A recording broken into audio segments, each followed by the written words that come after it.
For more than a decade, FTI has strived to become the leader in the aftermarket performance transmission and converter industry. We've joined forces with McLeod Driveline Components under the leadership of Top Fuel Funny Car pilot Paul Lee, and now have a larger distribution network, more resources, and more power. Come see us in the pits and ask how you can join the FTI family. It's not cheating, it is the competitive edge. It's time for an inside look at the most powerful motorsport on the planet. WFO Radio, NHRA Nitro. This is WFO Radio.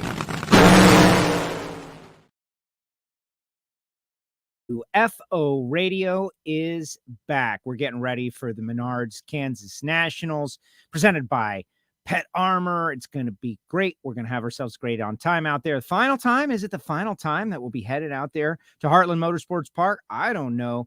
That's what some are saying, and others are saying maybe not. And so I've gotten into the groove like, well, whatever, right? We're going to do our best. We're going to have a lot of fun. There's a lot going on.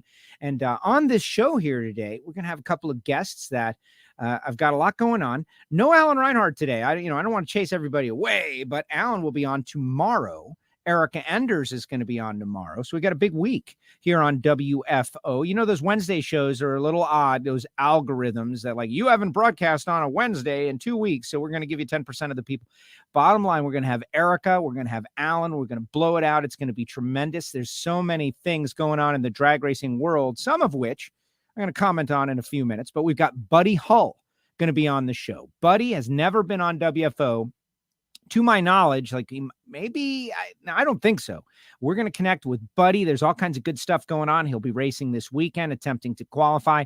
And for my money, he is one of the future stars of NHRA drag racing. He is working a plan. He has made a plan. He's following his plan, not getting too far out over his skis. He's definitely a go-getter and has the ability to bring in sponsorship. And so let's see what Buddy has to say on this show. Also on the show, Gary Pritchett, right? One of them CAPCO boys, but he was Nitro Ninja this past weekend up in Martin, Michigan.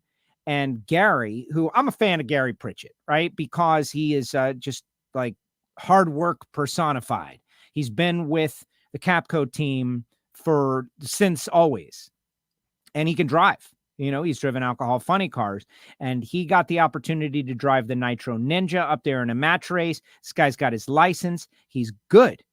And so let's shine the spotlight on him, talking to him a little bit about their big win out there in Seattle and what they got for the rest of the season. But also, like, wouldn't it be cool if Gary Pritchett could get behind the wheel of a Top Fuel dragster a little more often, like whenever he wants? That would be cool. And that's how we grow the sport. Before we go any further, though, we want to build that audience before Buddy comes on. Typically, Reinhart would join us right away. Buddy's going to get on a couple minutes into the show. I want to address the big announcement last week. The Professional Racers Organization announcing in a press conference that hopefully by now everybody has seen and watched. If you haven't, you're behind. You got to watch. You got people, I heard and I read the story. You've got to watch to fully understand what's going on. But you've got Alan Johnson, and you've got Chad Head, and you've got all of these people, Bob Tasca, Tony Stewart, they're all there. They're involved. They're going to do a race in Bradenton. I'm going to comment about that because I have a take that I think it's interesting to me. It's interesting to me. There's all kinds of angles out there, a lot of ins, a lot of outs, a lot of interested parties, a lot of rabbit holes we can go down on. But I've got one that I want to throw out there into the ether and see what everybody says about it, because it's of consequence to me, and it'll be interesting. But first, let me tell you about the people who make WFO Radio possible. We've been going for over 10 years. We've got such a strong and devoted audience. Insiders in the sport of drag racing and motorsports log on each week and support the show. First of all, got to tell you about Total Seal Piston Rings. Matt Hartford, Lake Speed, Keith Jones, Kevin over there at Total Seal. We are constantly interviewing new engine builders. They're not new to engine building, but they're new to the show. The most recent episode of Hidden Horsepower, Andrew Hines. They just did something big They swept the Western Swing, the 3-race swing, for the first time ever. They did it with total seal piston rings.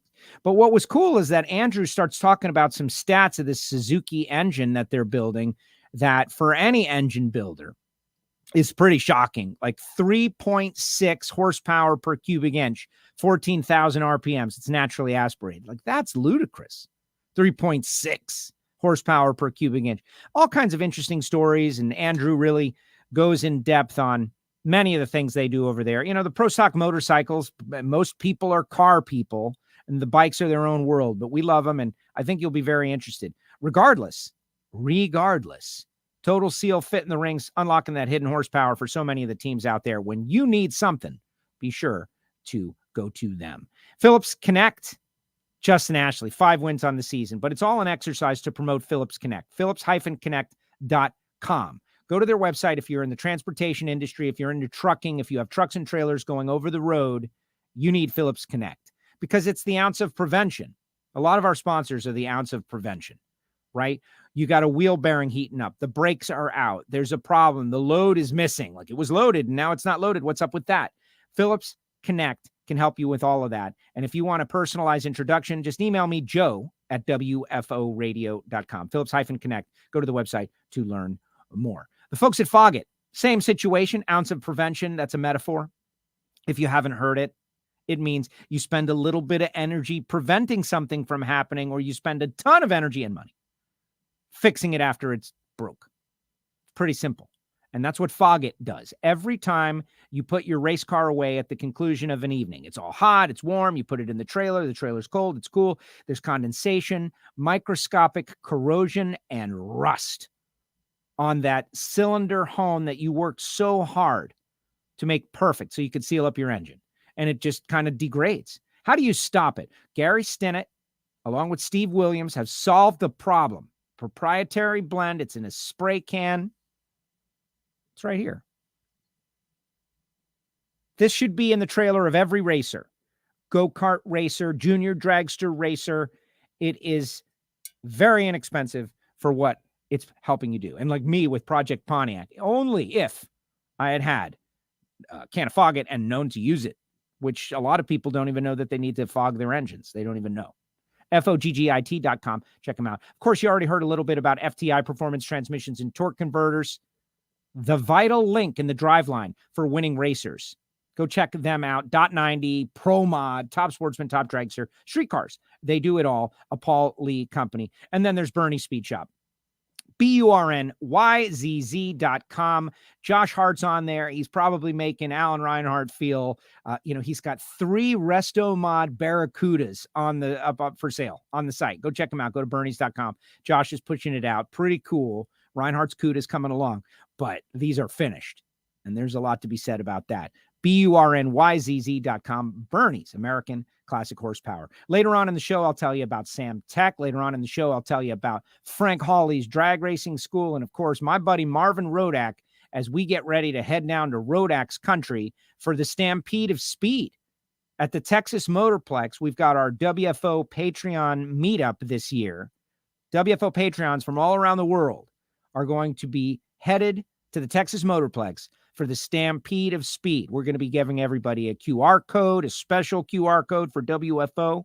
So I'm not telling you don't get tickets anywhere else. I'm telling you to wait to get them here on WFO, which will be happening very, very soon. The Big Champions Dinner. It's going to be great. We're going to let everybody know. Of course, everything is great. All right. I see Buddy Hull is down there getting ready. He's like, we got multiple buddies. He's like signing on with multiple phones and devices. Got some cool things to talk to him about. Got a whole bunch of people have commented already. But I do have a couple more things I want to get to while Buddy is signing up. Like number 1, Ron Capps SRX experience. All right, drag racers, we made something happen. We pushed and we prodded and we cajoled. And we annoyed. We did whatever we had to do, or maybe none of that mattered. And Tony Stewart just thought it was a good idea on his own, which is also very possible. But in the end, Ron Capps is running in the SRX series, and it's this Thursday. Now, I'll be in Kansas. Maybe somebody out there already has a big plan for a big Ron Capps watch party. I think this is a great opportunity for everyone in the drag racing community to rally behind one of our own. Caps is going to be out there at Eldora. Who's on the Ron Capps train? Who wants to see Ron Capps do well? Does John Force want to see Ron Capps do well? Does Cruz Pedregon want to see Ron Capps do well? Does Matt Hagan? You would think that everybody in the drag racing community would love to see a straight liner, a drag racer, go out there and finish in the middle of the pack? Is he going to win? I don't know. Have a strong effort representing our brand. And also, there is a very great opportunity for the NHRA bump in the ratings. Whatever the SRX ratings have been, whatever they are, if all the drag racers tune in and they go up by 20%, that's good for drag racing. There'll probably be more next year. You might get a Doug Coletta. You might get a Cruz Pedregon. It's all about the numbers. Why was this Eldora race more popular? Well, the answer is because it's on dirt or because Ron Capps is in there, one or the other. So join me Thursday, wherever you are, whatever you're doing, by stopping and watching SRX and cheering on Ron Capps. That's public service announcement number 1. Buddy Hull appears to be ready. Buddy, we'll get to you in 1 second. This is my take on the Professional Racers Organization race that is going to be happening. And I'm going to invite Buddy to give me his take in a minute too, in 2024. So many angles, but this is my, one of my thoughts. 340 miles per hour. This is a milestone that we have been talking about in drag racing since 330 miles per hour. It has been a long time. This past week on the NHRA on Fox broadcast, Amanda Busick asked Jimmy Prock, could we see 340? That interview was done, I believe, prior to the big top dragster transmission fluid oil down, which kind of negated everything. Bummer, man. 340 miles per hour. And also 300 miles per hour to the 8th mile are two major milestones out there in the drag racing universe. So much so that Phillips Connect has put up $30,000 for the 8th mile, 300 miles an hour. 340, it has just been kind of floating out there for a long time. So I want to alert everybody who maybe doesn't think like this. I'm real big into milestones. I'm big into performance milestones because I've been going to the Gator Nationals. And so from a very early age, I saw Joe Amato with the tall wing go 260. I saw Kenny Bernstein with the Ford Tempo go 260. A milestone, it mattered. I saw Garlitz go 270 in person. I was there. I saw Bernstein go 300. I was there. Milestones, people love them. They're big.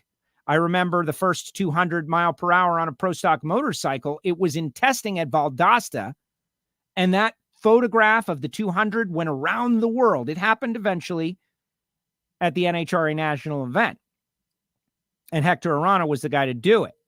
But in Florida, in February, after multiple days of testing with track prep designed to put on a crazy show by the Professional Racers Organization, someone's going 340. They're going 300 to the 8th mile, maybe on the same run. If it doesn't happen in the remainder of the 2023 Camping World Series season. The weather, the altitude, the air, the location, it's happening. I don't think there's ever been an urgency about 340. 340. Like, a lot of people don't even know, like, do they want to go 340? Is it good? Is it bad? I remember hearing Dean Antonelli encouraging people like, we don't want rules changes on us. In February, after all those days of testing, it's going to be hard to not run 340. So what's going to happen for the remainder of this year? Like, will we see a 340 at an NHRA national event? Will we see the 300 to the 8th mile? Or will the entire spotlight for those final two major performance milestones in drag racing occur in Bradenton in February. Like, it's kind of interesting and exciting to think about that. We don't spend too much time talking or thinking about performance and speed, in particular milestones, anymore. And I know why. The cars are so fast. But all of a sudden now, I think you have to. I think you've got to think about, like, where could 340 happen if it's not going to happen in Bradenton? Because it's going to happen in Bradenton. They stopped going to West Palm Beach. One of the reasons was that I was told, please allow some room for people to tell me things that aren't exactly true. There could have been 100 reasons. But one of the reasons was it wasn't applicable. Like, we don't run in conditions like that anywhere else. West Palm Beach, Florida. It was too good. We were testing for stuff that could never happen because it was too good. That's what people said. Well, right across the state from West Palm, you've got Bradenton. So I'm interested. Like, wow, we've got this period, this next 6 months. The 340, when it was brought up on the Fox show, I was intrigued. I was excited about Sonoma that Friday night. Neil Strasbaugh told me he had been circling that session for months and months. It was so good. It was going to be so good. And we didn't get it. How many sessions like that are left this year? Can it happen? Will it happen? Or will it not? Will it be pushed off to next year? And then what kind of, consequences that happen? And will it happen at that pro race? Things I'm thinking about. Let's bring on Buddy Hull. Buddy Hull, welcome to the show. How are you, buddy? You're muted, buddy. Buddy is muted. Unmute. Hey, for some people, that's a good thing when I'm muted, right? No, not for me, though. You know that I like to hear you. Like, I'm not very motivated right now, buddy. And so by the end of this interview, I'm sure I'm going to be highly motivated. That's what you do to people. That's right. Well, I love it, man. Thanks for having me on, Joe. I've been wanting to come on your show, and so I'm happy to be here. Excellent. Well, so the show is sometimes directly connected to winning a race, but not always. Not always. There are times where we got to get to know people. Sometimes I feel like I'm kind of, I don't want to say handcuffed to the race winners because they earn their way on the show. That was our initial takeover 10 years ago. But when what I think is a fresh, young face coming into the sport with all this energy and making stuff happen on a show like this before you're about to race in Kansas, you got big things happening. Perfect opportunity to have Buddy on the show. So let's talk a little bit about Kansas, right? Like one of your scheduled races, and I feel like you're going to ramp up towards the end of the season. Tell us. Yeah, for sure. We're excited to get to Topeka. Obviously this is the last year for us to run Topeka, so, we're blessed to be a part of that. But we're super excited. We struggled with our car the first couple races of the season, trying to figure out our clutch program. We did figure it out, and it showed a lot of faith for us in Denver. So we're super excited to get down to a better altitude in a little bit different conditions and better conditions to really see what our car can do. So we're pumped. We'll be ready. That's for sure. Mike Guger he's chomping at the bit, man. He texted me at 6 a.m. this morning. Are you ready to go? So he's fired up. The whole team's fired up. We're ready to get in the truck and go north. Okay, so I am a fan of Mike Guger as a person. And I felt like, and I think I told you this in Phoenix, to see him back at the track was tremendous. And I know there were multiple reasons. People said crew chief shortage at the start of the year. Like, oh my gosh, drag racing is growing to a point that qualified people that you can hand hundreds of thousands of dollars and hope that they don't, destroy it and blow it up. That number is getting smaller and smaller. So for you to reach out and get Mike out there, and he was so humble in his return, like, oh my gosh, I'm so happy to be here. I thought that was tremendous. It's been a few races. How's it going? Mike's an incredible guy and a heck of a tuner. Mike was off for a few years. His last little stint was with Bob Van de Griff, and Larry Dixon and Leah. So he's so excited to be out here. Mike has became family to me. I love that guy.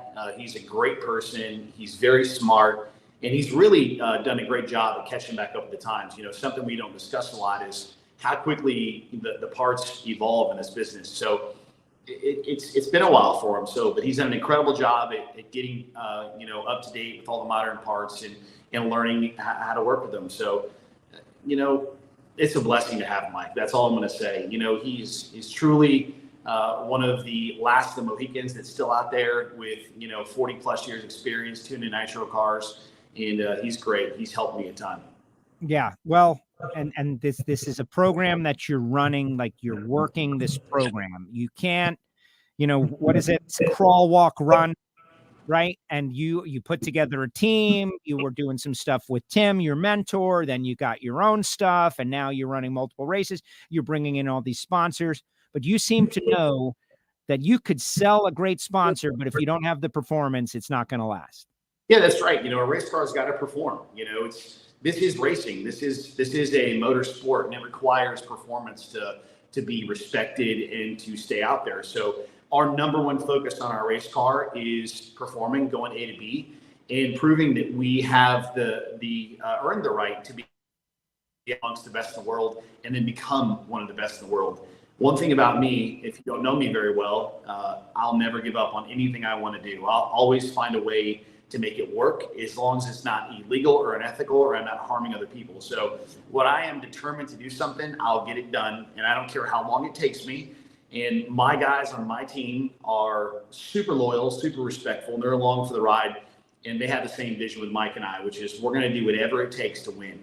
It may not be in Topeka, it may not be this year, but you better believe we're not going anywhere, and we will eventually win. No, and I love that. I love that. We need that. That shows that the future of the sport is going to be solid, because you have made a long-term commitment to this. And you've been on a lot of other shows. I heard you on with the Jasons on Life's a Drag, and I know you've been on with Monday Morning Racer, and we've had some conversations, but maybe some in my audience haven't listened to all those shows and kind of gotten the Buddy Hull vibe. But you are this motivational character. You are a big guy. You were a power lifter, and you went far in that, right? So you're a competitive athlete, I don't want to say just a racer, but racing isn't your only competitive outlet. No, sir. As a matter of fact, I'll turn anything into a competition. It doesn't matter what it is. I'm wired that way. I've always been highly competitive since I was a little kid. And I was a competitive powerlifter for, well over a decade, and worked my way to the highest level in the world. And then when I decided to quit powerlifting because I saw all my friends around me that were older than me getting hurt and having surgeries and their bodies were deteriorating, I said, you know what? I don't want to be that guy. I want to be the guy that went out on the top, that did what I wanted to do, prove what I had to prove, and move on to the next thing. And the truth is, pretty much the day that I said, I'm done powerlifting, is the same exact day I called my dad and said, hey, do you think I could drive a race car? And he said, maybe, but probably not. You're a little too big. And, you've been around it your whole life, but you've never really done it before. And I said, perfect. I'm going to buy one. And that's what I did. I had to fulfill my competitive nature, and, throwing darts and playing pool, that ain't my deal. And I knew drag racing. I've been around it my entire life. I grew up at the racetrack. My family started drag racing in the late 50s and has never stopped. We've continued on. No one has made it to the professional level besides myself, but we've been out there for all those years, and it's a blessing to be able to represent my family. It's cool. What about and I don't want to give him all the credit, but in my mind, Matt Hagan being a giant human being and being a world champion kind of erases Doug Herbert was a big guy. There's a lot of big guys in drag racing. You do not have to be a tiny frame to be successful. I know it does help, but you don't have to be. Yeah, that's accurate. Certainly it doesn't help, right? I'm between 235 and 245 pounds pretty much all the time. I've worked hard to get to this weight. My body it doesn't necessarily want to lose the weight very well. I have a lot of muscle from all those years of being an athlete and competing in powerlifting and Highland Games. But, these things make 12,000 horsepower. So it's enough power. And if the crew chief is working with their driver and working around the driver's body weight, it clearly works. Look at Matt Hagan.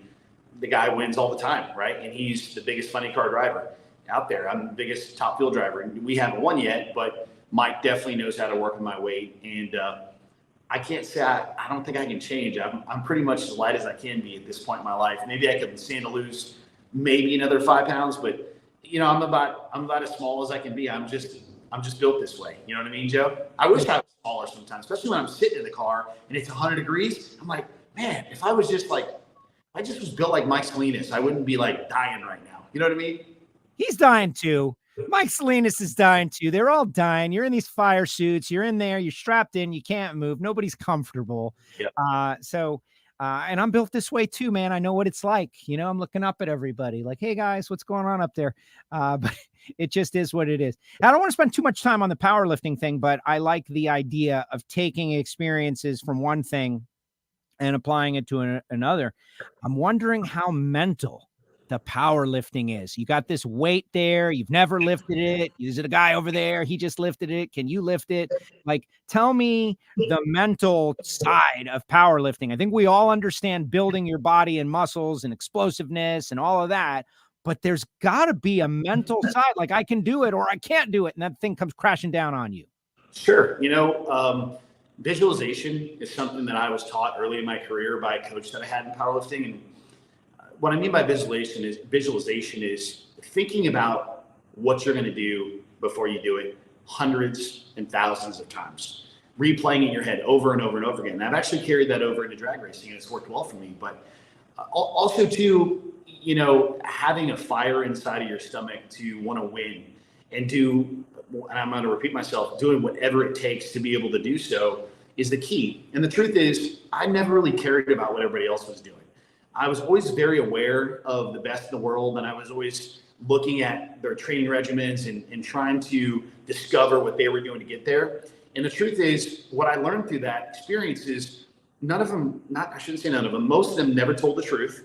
And it has a lot to do with your genetics that God gave you, but along with, I keep going back to it, what I discovered, it's a mind game. It's believing you can do something and doing whatever it takes to do so and taking action every day. You know, every day take action. And that's really the key. And I took that exact same mindset and moved into my drag racing. And it's worked well. And I practice the same type of psychological routine where before I get in the car and when I get in the car, I go over the run over and over and over again. You know, I think about, okay, if something goes wrong, what would I do? How would I handle myself?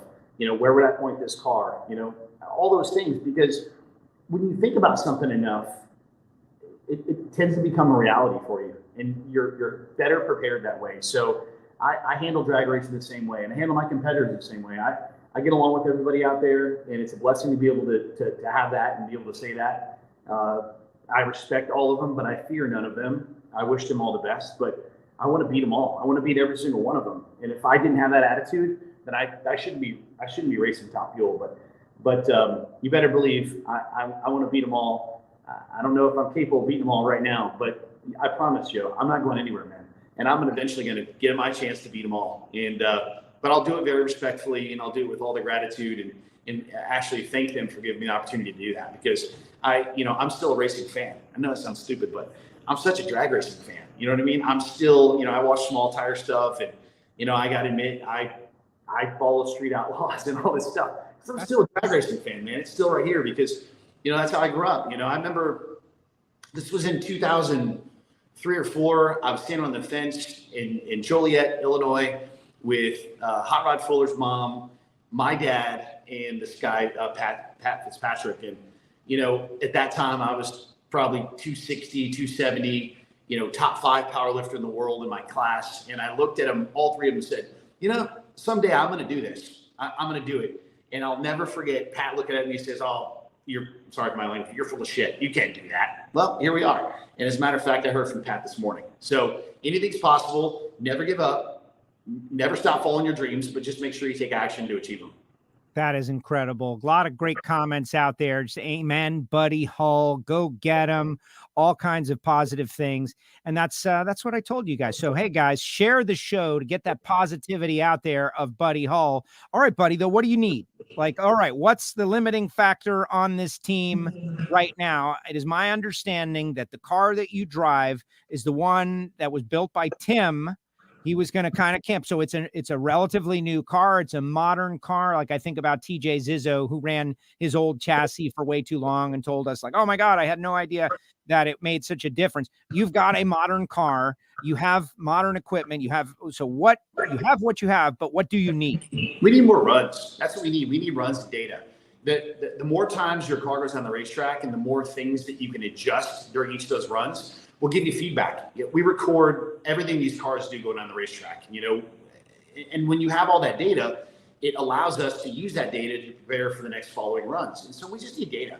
And, data is something that you can only get when your car is going on the track because, there's some data sharing going on. Yes, there's ideas and there's parameters that you can, get from other teams that can help you, improve on your performance. However, every car is unique. They all have their own, what I want to say, personality. They all act a little different.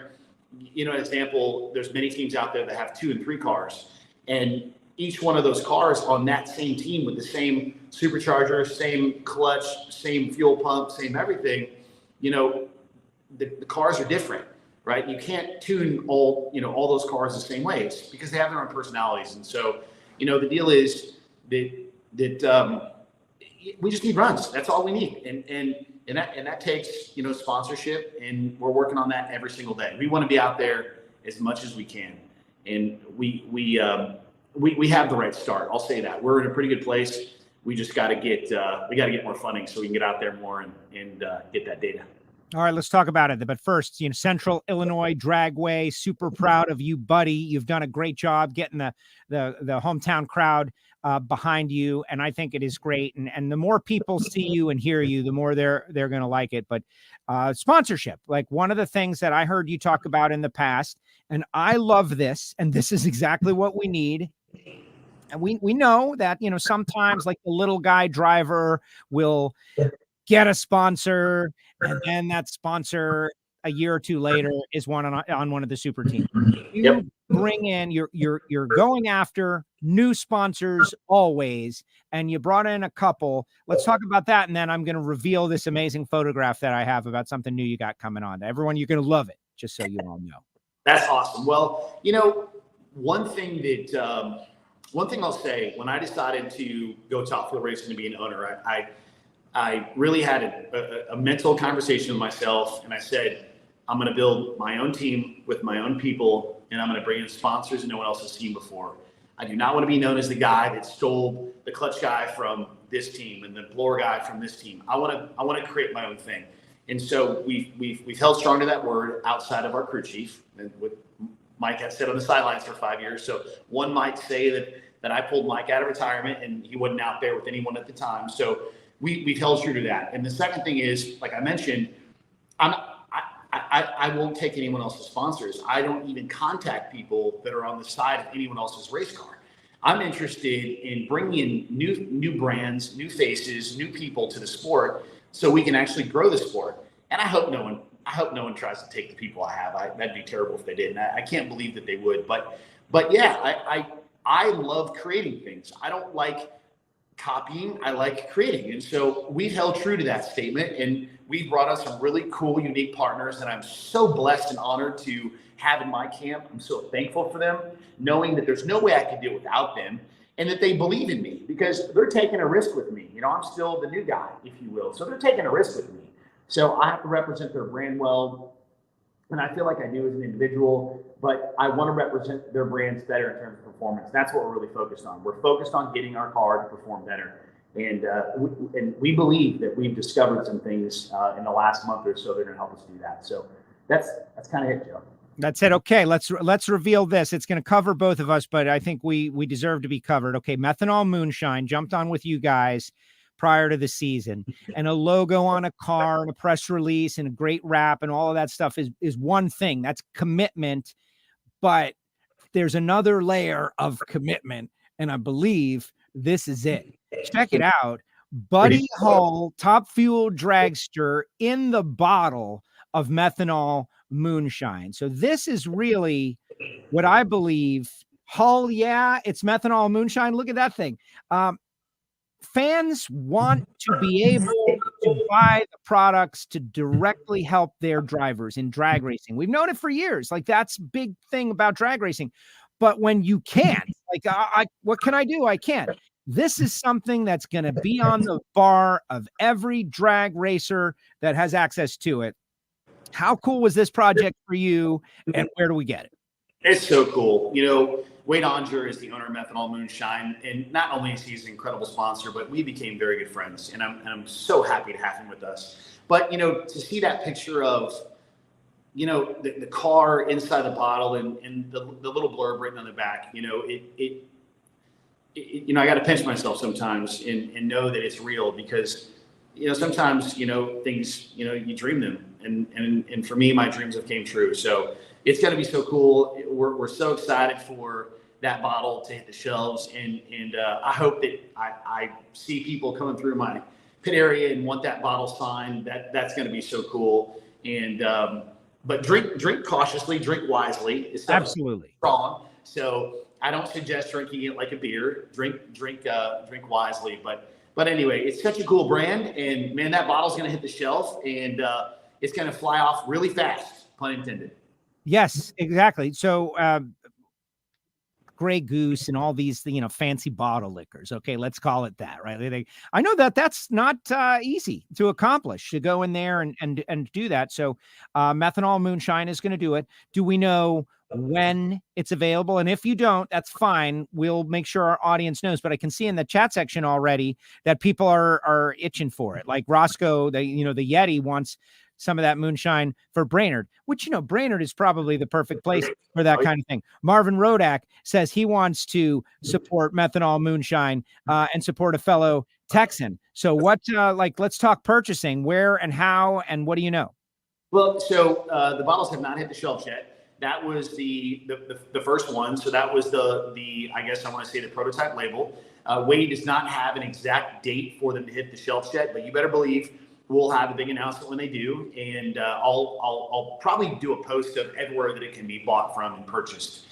Whether it's, in the flesh, you walk in the store and you grab a bottle off the shelf, or whether you have it shipped to your house. But we're super excited to get it out there. As far as I know, and I could be wrong, I don't know if Lexus has done anything, but I believe that we're actually the only NHRA team featured on anything alcohol related at this point in time. I don't know that. I think that. So everybody behind it. I don't want everyone drunk at the racetrack. We need some sober people at the racetrack. You know what I'm saying? That includes you. I try to be sober as often as I can. Working with Alan Reinhart, it's tough. Yeah. It's difficult, but you hear how he's always making poor Jason Logan press the tequila button out there and all. But all joking aside, I feel like, number one, drag racing fans by nature, because of walking through the pits, are more responsible and cautious with their alcoholic consumption. I have noticed that. I can't tell you a time where I've seen like trash wasted people at drag races, whereas if I go to other forms of racing, I do. So that's number one. And I think that drag racing has done a great job with the messaging.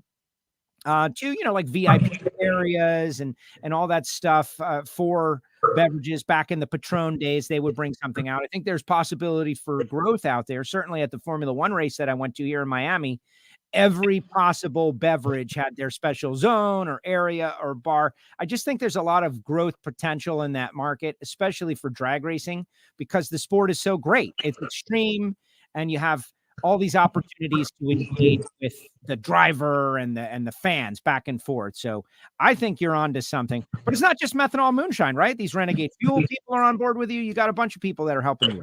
Yeah, Renegade is an incredible brand. We once again, have developed a personal relationship with Toby and Braden, and they have been beyond supportive in our efforts. And they're going to have a whole bunch of folks in Topeka this weekend. We're excited to host them, and they build credible products too.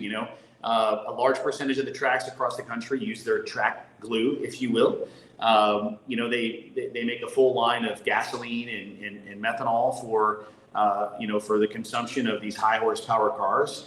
And, it's a great product. That's all I can say. We use their methanol to dilute our nitromethane. to, right at 89%. And it works great. It's a very pure product.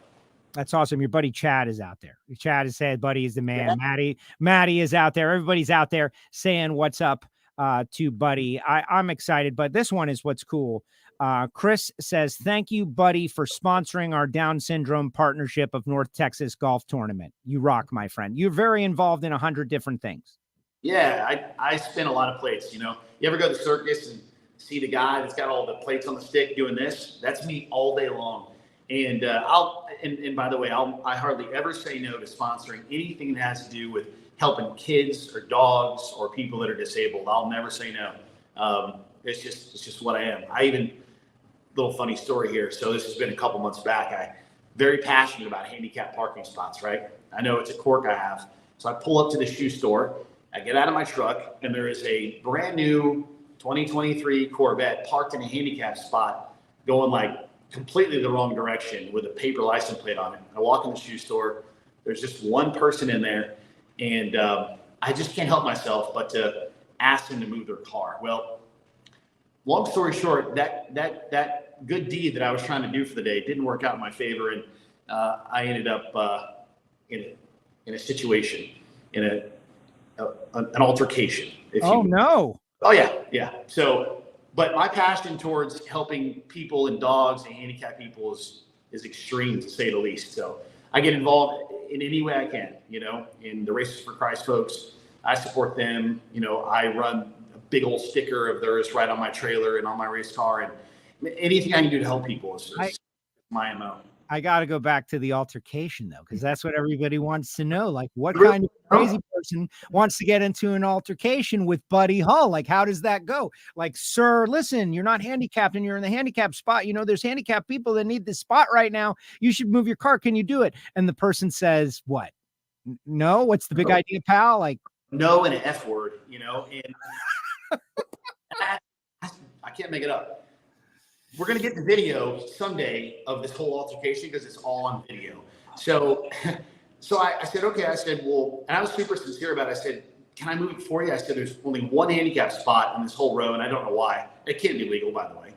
And the answer was no. And then I did my business in a shoe store. I walk out the store to get in my truck, and all of a sudden I see a guy coming at me with a blade. It didn't work out in his favor, by the way. Good. As you can see, there's no scratches, no cuts. You were attacked with a blade? Buddy Hull, you were attacked with a weapon? Yes, sir. It didn't go his way. That's all. I'm going to leave it at that. And I'm just going to say it didn't work out well for him that day. Buddy Hull almost got shanked in a parking lot. He tried. He legit tried.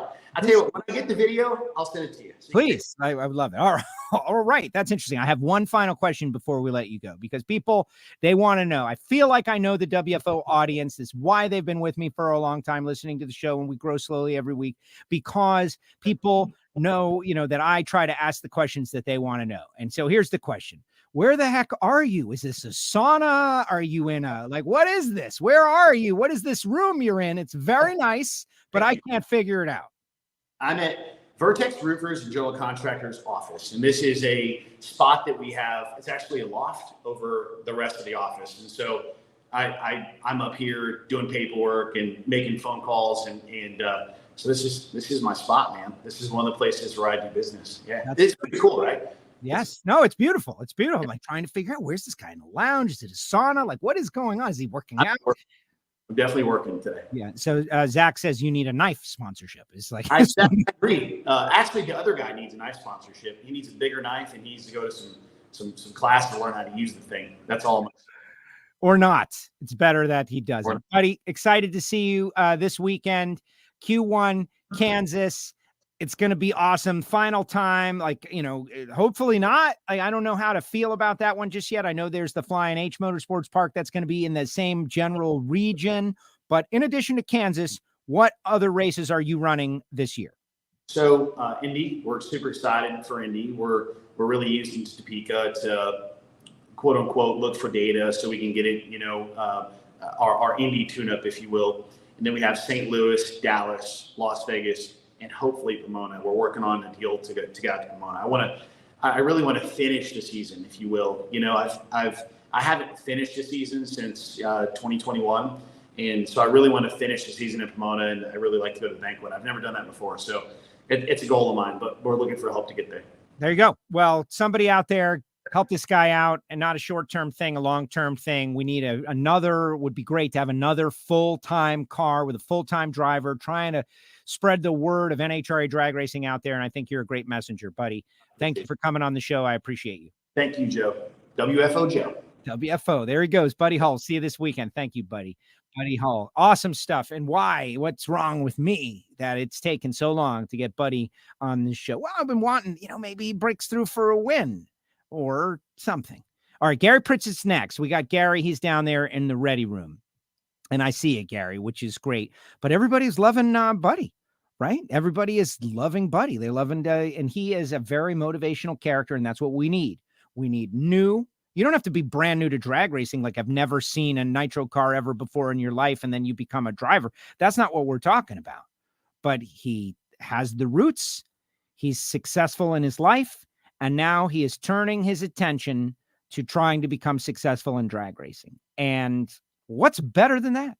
That's what we need. We need 4 or 5 more Buddy Hulls or a different road, right? You think about how Robert Height got to where he is. You think about how Ron Capps got to where he is. And that reminds me of our next guest, Gary Pritchett, who joins us now. What's up, Gary? What's up, Joe? How are you? I'm great. That was definitely I look up to Buddy Hull in a lot of ways, and that was a great interview. Thank you. Well, the guy is just, we could say it over and over again, right? But he brings energy, like another level of energy. And you can tell why, number one, he's successful. And 2, that the things that he hasn't yet accomplished, he probably will. He will. Yep. He's definitely good for the sport, like you say. And we need at least 4 or 5 more Buddy Hulls up and coming, and just to keep growing and expanding. And the next generation, what you could say, Yes, definitely. All right. So I want to talk to you.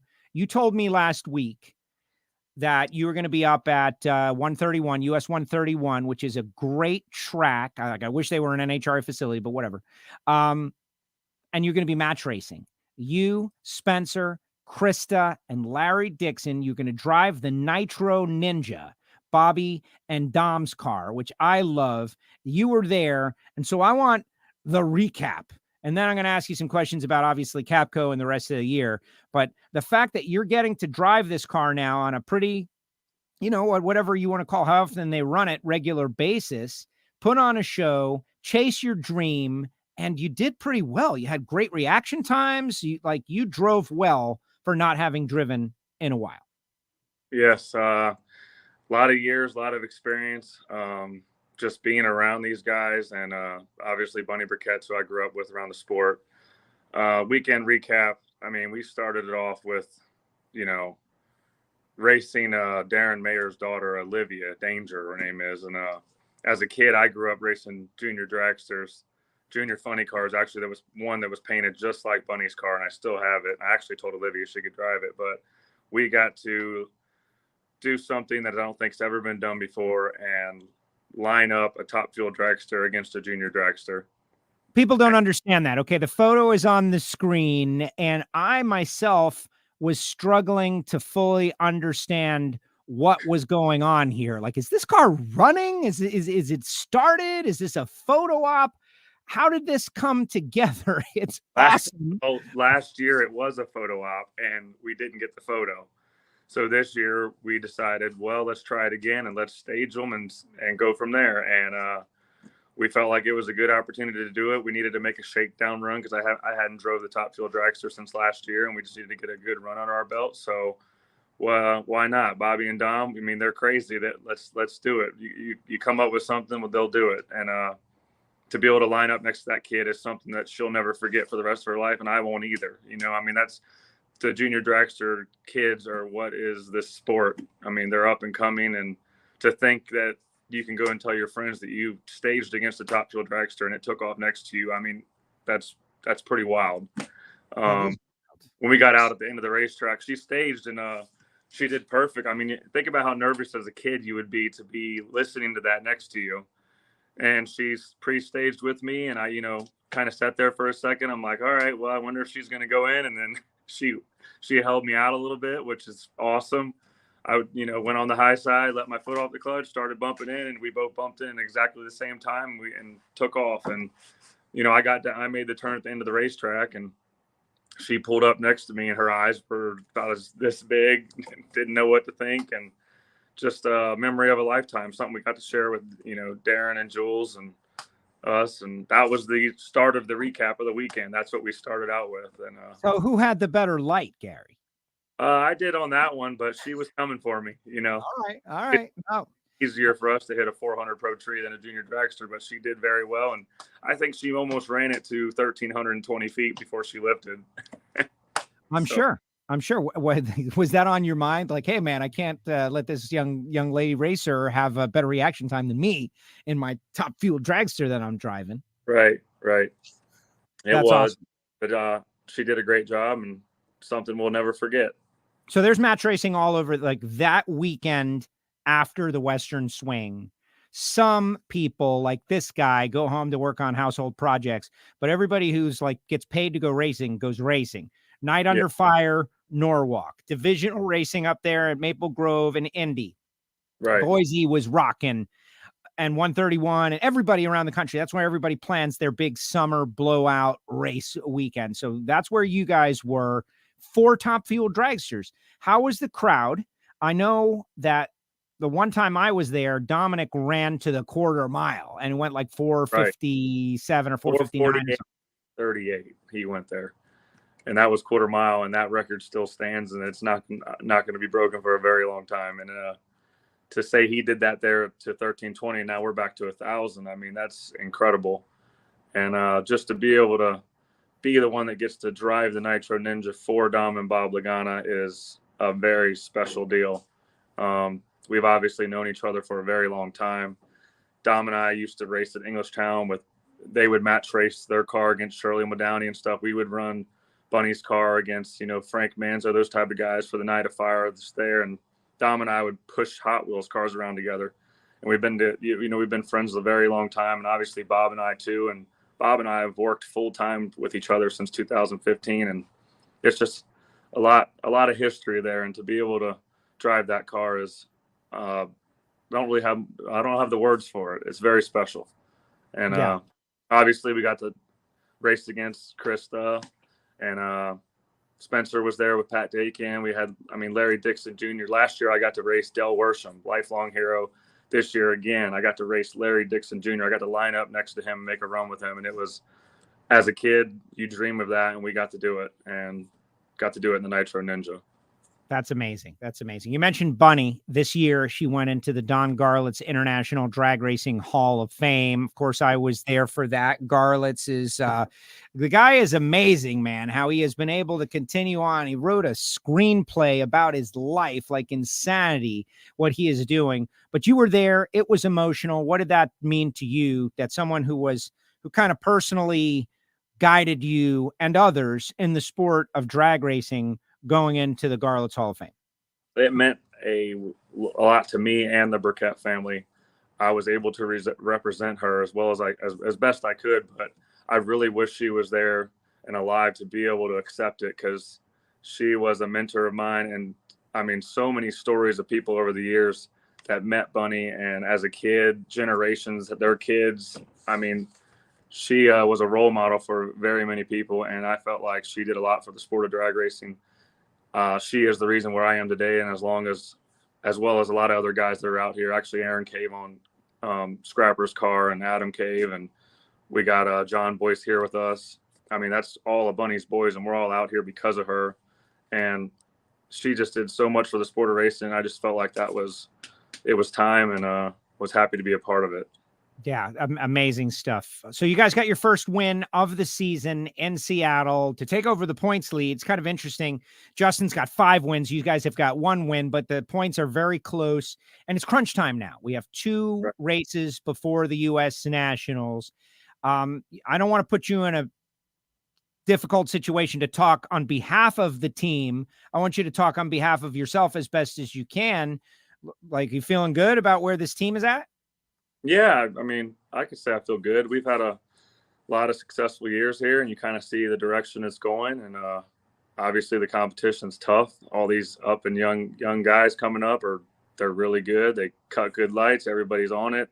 The teams have all stepped up. I mean, we've made them all step up. I feel like, we were tough to beat for a lot of years, and now I kind of consider it like a pro stock field. You number 1 could be a 369 and number 12 could be a 371. Everyone's so bunched up, and it's really cool to be a part of. And that's all I got to say there, really. But the countdown's coming, and that's when it really matters. You get geared up all year for that. Got a couple more races, like you say, Topeka, Brainerd coming up, obviously the U.S. Nationals, and then it's countdown time, baby. It's on from there. Yeah, it really is. What about driving? You drive, you're a capable driver, you're a good interview, good looking kid. Like, do you want to be a driver?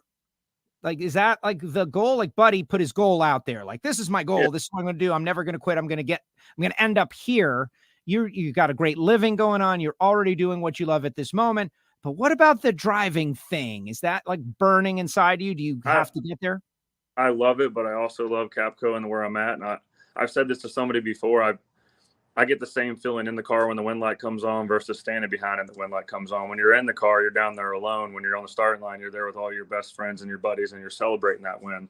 Down there, you're kind of alone. But I kind of get that same feeling of doing both. I would love to do both for the rest of my life. I would love to be able to work on the cars and also have my own personal car, which I recently got an undercover Dragster Super Comp and trying that out. I still run Bunny's car, her car. Actually, August 25th and 26th, we're doing that. We're actually entering it in Funny Car Chaos at Budds Creek, Maryland, which is the weekend after Brainerd, before Indy. So every race weekend, I'm not racing, I'm racing. So we're going to try that out. It's burnouts for Bunny and Bear. My late father, Jagger Naves, has put on a really good deal for that, and we're gonna enter it and try and see what we can do in a Funny Car Chaos, and that's exciting. As far as a dream of mine would be able to enter a national event, a Nitro Funny Car or a Top Fuel Dragster, and say I did it. I mean, other than that, I've met so many good people. I love it out here, and basically just try and drive when I'm not working on them. Yeah. No, and we want to help you get there. We want to make sure everybody knows that, right? And I know you're surrounded by some of the best people, like Steve and Mama Kay and Billy and Bobby, like everybody there. Like they know what your dreams are, obviously, but we want it for you too. So yeah. Let's hope it can happen. All right, I started the show. I don't expect that you were watching, but I was talking about the pro thing in Bradenton, and there's a lot going on there. And I think it's, more drag racing is exciting. We got the rest of the season, but I honed in on one thing in particular, which was 340 miles per hour. In February in South Florida, it can get cool, but not too cool. Nice. The air is full of oxygen. There's all kinds of stuff, ocean breezes and whatnot. What do you think about that? Am I crazy to think that if it doesn't happen in these final X amount of races for NHRA and Bradenton in February is available, I think it's happening. What do you think? It's hard to say with the air down there and the way these cars are running. I mean, everybody's creeping up on it, and some are closer than others, and I don't think it's out of the question. I mean, at some point, somebody's going to break it. I feel like it'll be that run like Robert Height did in Sonoma years ago, out of nowhere, ran 339 or whatever he ran. But it's going to just be one of those runs out of nowhere that it might not be in Bradenton, but it's going to happen when you least expect it. Interesting. Yeah. And the milestone, the performance milestone, the speed, there's a lot of reasons why they, you can only go so fast at some point. Right. But that number is it's right there. You can taste it. It's right there. Gary, thank you so much for joining us on the show. I'll see you this weekend. Topeka, the final ride, maybe. Right. Going to miss that place. Been around for a very long time, and one of the best out there. So we'll definitely all miss it. I got to give a shout out to Sarah Lagana and my girlfriend, Jessica Eastburn. And I want to thank everybody this weekend, especially Bob and Dom and John Stewart, Bob Z, Tony Snyder, Andrew Aliski, Blake Holding, Nitro Dave, Rob, and my field guy, Trip Tatum. Tatum, who he's the ultimate mic drop guy, right? Like won the Gator Nationals. Peace out. I'm going to go help out other people. That's right. He's got a car ready to go, right? Isn't that thing just sitting there ready? You got a guy right there with a full operation, just needs a little money, and he can go and compete and win at any race. So just sitting there itching, ready to go. Got to make it happen. All right. Well, we're trying. We're all trying. We're pushing real hard. Gary, thank you very much. I'll see you this weekend. All right, Joe. Thank you. Gary Pritchett with us here on WFO Radio. And yeah, all these photos are from Bob Zelag, who is a buddy of mine. And the story, Bob shoots for National Dragster. Bob works on Nitro cars. Bob does it all. Zelag is amazing. And when I was working for Masters Entertainment doing those Chevy shows, we went to US 131 to do a Chevy show, Menard Chevy show. And we would walk around and find the coolest Chevys that were there.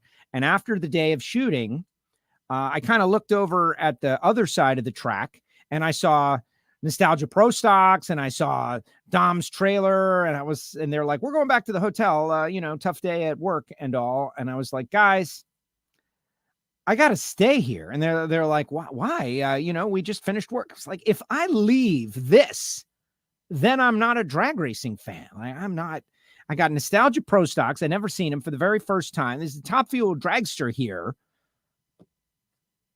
I got to go do this. And they're like, all right, we'll see you later. And so I went over there and I kind of was like, just floating around, Dom's pit. Dom and I weren't like friends at that point. And Bob Zelag is like, Joe. I'm like, oh, somebody knows me here. Hi. And they brought me in and they treated me like fam. And, the rest is history. But that's a great event. And that's why I care about that event. I want it to be successful because I have a personal connection to it. All right, let's see what everybody else has got to say, guys. Your thoughts, your opinions, Buddy Hull, Gary Pritchett, Kansas, what's on the table, Ron Capps, SRX, where's the watch party? What are we eating? 340. Am I speaking out of school? Are people going to be mad at me for bringing it up? Just this past weekend in Sonoma, it was a Jimmy Prog was like, I don't know, February 10th, something like that. Could be cold, could be crisp, could be perfect. Who knows? But before we get to everybody's comments and my final thoughts, let me tell you about a couple more people who make it possible for me to go WFO, like this guy. He's out there watching. Marvin Rodak, 817-924-6821.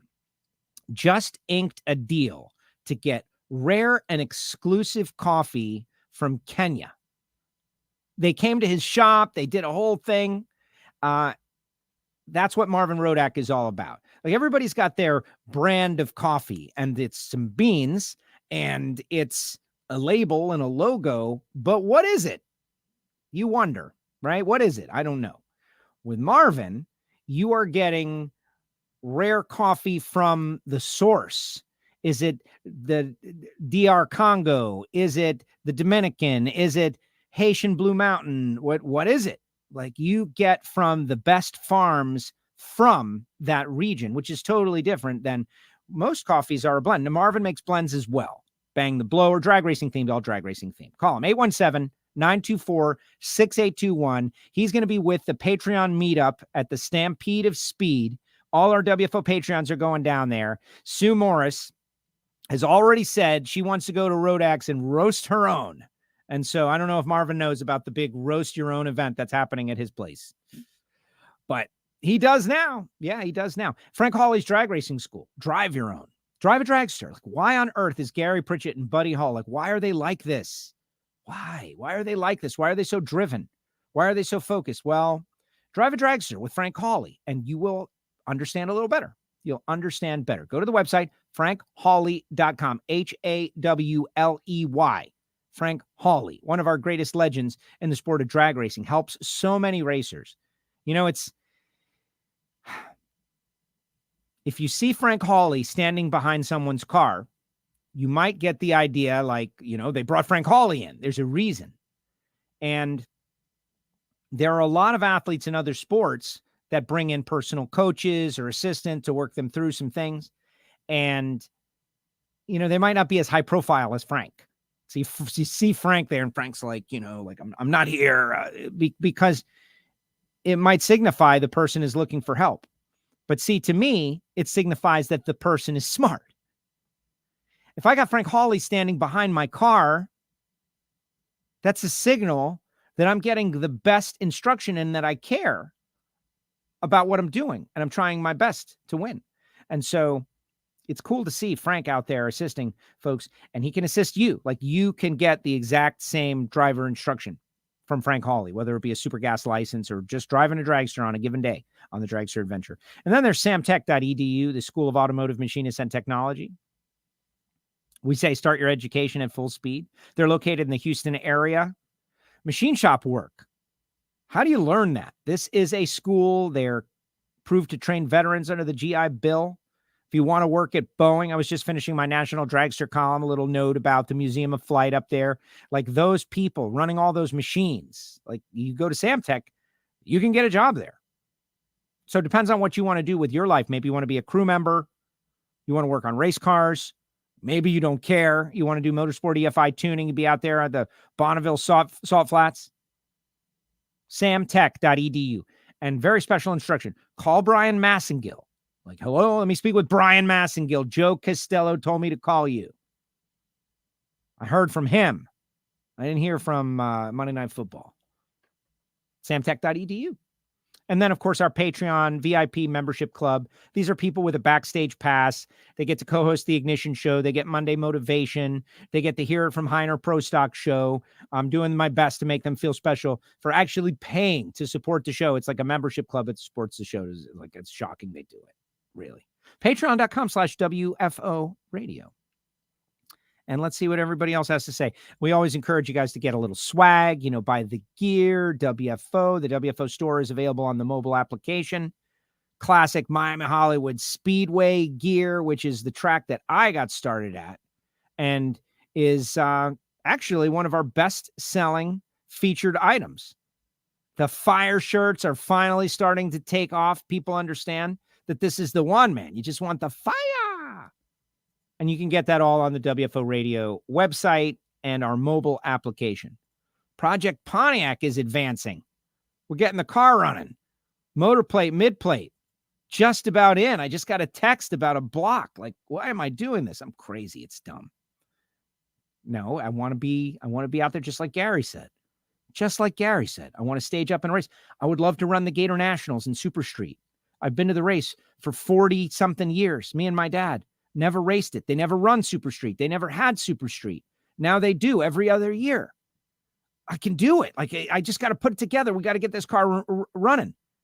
Can I put together an old bracket car that I was able to win a track championship in and make it Super Street worthy and go run an NHRA national event? That's the story behind Project Pontiac. All right, let's see what everybody has to say. I'm just self-aggrandizing now. It's all about me. You're the best, Gary. No, Gary was good. Been knowing Gary for a while now. And, like, when you're out there every week and you see these people, all of them, work so hard and they're doing well. They're achieving their dreams. They're ahead. But you want to see them go all the way and make it. I would love to see Gary stage up a top field dragster in a national event. Love that. All right. Yeah, this guy. How much does it suck that Atco closed? We don't want to bring that up for poor Gary, right? Nitro Ninja Strong. There's Maddie. What's up, Maddie? Cool deal. Yeah, can't believe all the people hanging around the starting line. Well, that's kind of common nowadays. Yes, the answer is yes. He's going to be August 25th in Maryland. Okay, Stan, 359 would be more impressive than 340 at this time. I don't think so. And also on the table, Stan, also on the table. Every milestone on the table in South Florida in February. That's my point. That's the point I'm trying to make. I'm trying to just alert the media. If you're not from Florida, you don't really understand. The air is good at that time of year. And after multiple days of testing, it depends on how much you care about these milestones. I care about these milestones. Historic first evers. Where do they happen? I want to see them. 359. On the table. On the table. AJ, great show, Joe. Thank you very much. AJ, good job. AJ was out there in the winner circle with Tony Stewart at Maple Grove, and this kid is wearing a WFO t-shirt. Good job, AJ. Good job. Everyone tune in tonight for Loans on the Shake and Bake tonight. It will definitely be a good listen. It will definitely be a good listen. That's true. I will check it out. Yeah, no, let's see. Patreons. Oh, Loans will be good. I wonder if they're going to pepper him with questions and put him in uncomfortable positions. That's what I would do. Crew member versus working for Boeing. Yeah, that's a hard decision. I don't know. I don't know what you're saying. I think working for Boeing is a good gig. Are you talking be a crew member because you're chasing your dream in drag racing? That's what I think you're saying, that the crew member is the easy call. Working for Boeing is the kind of monotonous 9 to 5. But maybe you mean it in the other way, that the 9 to 5 stable job for Boeing is better and that working on a crew is not. I don't know where you're coming from. David Payne, see at Indy. I need to pay for my Indy tickets and then become a Patreon. Oh, yes, you do. Yes, you do. Taylor, great episode as always, Joe. Makes my afternoon at work go by faster. That's the idea. Check out the podcast. Subscribe, Apple Podcasts, Spotify, SoundCloud. The Ignition Show was so much fun. 2 hours of great content, laughter, comedy, and your boss won't even know. You just have the earbud in. Watching a video, you're going to get caught a lot quicker, right? Steven says he's going to be wearing his on Friday out there in Kansas. Who's going to Kansas? Will you be stopping in KC to get some barbecue before the Topeka race? That is an interesting question. I don't know. I don't know. I'll eat. Usually I land and I go right to Topeka, but in this case, I might be going somewhere else. We'll see. Chris says, hi, Joe. I want to let you guys know about a couple other things while I got you on there. Anybody that's listened to the show this long knows you like the show, you follow the show, you're watching the show. Driven, an NHRA-produced reality-style show. It's on NHRA's YouTube channel. I think it's also on NHRA.TV. They've got, I think, 3 episodes. It's brand new. It's relatively new. Brian Loans was talking a lot about it on the TV show. We want people to watch it. There's been so much made for the Drive to Survive NHRA show. When is it? Where is it? And you got to understand that takes a lot of money in production. NHRA has put out Driven. And I watched one episode the other day about the pro stock motorcycle call-out race. And I found it to be very compelling. And I think you should watch it on YouTube. Number one. Okay, so first of all, yes, it is the pro stock motorcycles, right? So it's not cars, it's pro stock motorcycles. We want you to watch it anyway. Watch it anyway, because it's got everything. I think it's a really good starting point of something that could blossom into something really great. So check it out. Driven. And, Matt and Angie Smith says she's going to punch Eddie Krawick in the mouth or something, knock him out. And it was interesting. There was everything that everybody says that they want. They want to see the acrimony. They want to see the behind the scenes smack talk. They want to see, you get a lot of it. It's 25 minutes. It's not hours long. It's 25 minutes. Go watch that. Check that out. We've also got a nice new Attention in the Pits out there with a really badass El Camino that we checked out there in Sonoma. You should definitely check that out as well. It's good stuff.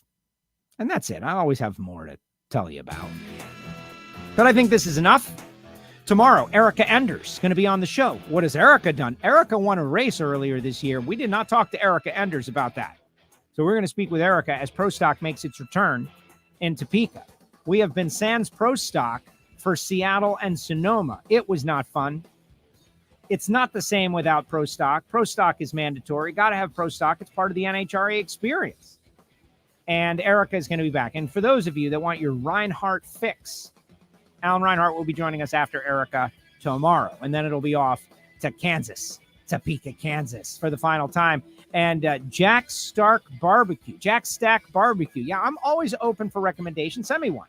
Where should I go eat Kansas barbecue?